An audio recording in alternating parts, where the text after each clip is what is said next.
শুভ দুপুর। আজকে আমি এই মাত্র বাজারের থেকে আসলাম। তা কি কি এনেছি তোমাদের দেখাচ্ছি। বাজার থেকে এনেছি এই দুটো বেগুন, 30 টাকা, প্রায় 900 গ্রাম ওজন। ঠিক আছে, এই যে দুটো 30 টাকা। আর এনেছি,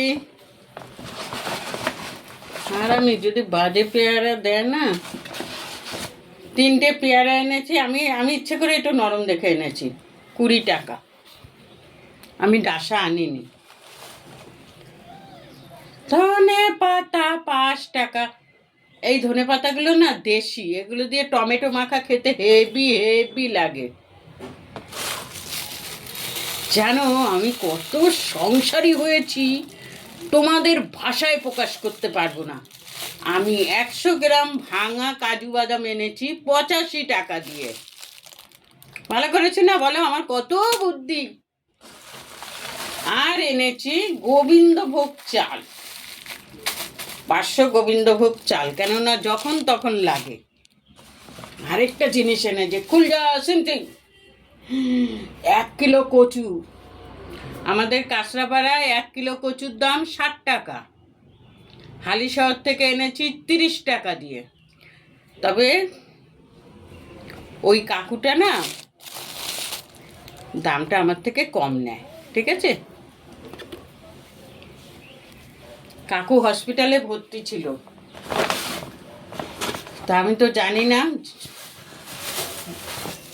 গিয়ে একটু দেখা করে আসলাম।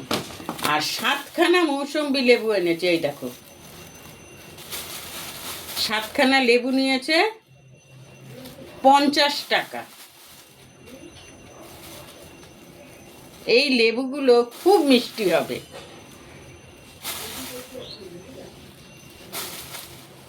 তারপরে একটা কথা বলি, লেবু কিনে,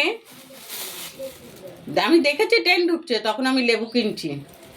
যেই নাকি ট্রেনে উঠতে গেছি, করে ট্রেন ছেড়ে দিয়েছে। আর রডটা ধরে এরম হয়ে একটা ছেলের গায়ে, ছেলেটা বাচ্চা ছেলে, মিথ্যা কথা তো বলে লাভ নেই, এই 23-24 বছর। তবে আমার ঝাঁকুনিটা ওর গায়ে লেগেছে, ও আমাকে কিছু বলেনি। আমি বললাম তোমার লাগলো? বললো একটা কথা, আপনার যে কিছু হয়নি এটা সবচেয়ে বড় কথা। আমি যদি না থাকতাম আপনার এই কাঠের মধ্যে, মানে গেটের মধ্যে বাড়ি খেলে আপনার মাথাটা ফুলে যেত। তো টেনে না মাঝে মধ্যে আমার এরম হয়ই, সেটা কোনো গল্প না। মানে আমি একটু কি বলবো না, সে আর বলার কথা না। পরের ট্রেনে আসতে পারতাম, তা করিনি, ওই দৌড়ে ওই ট্রেনেই উঠেছি।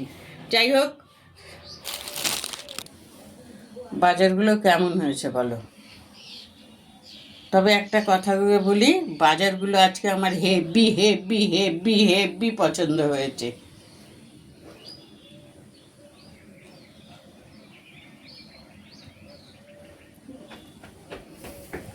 যাই হোক, এই বাজার হলো।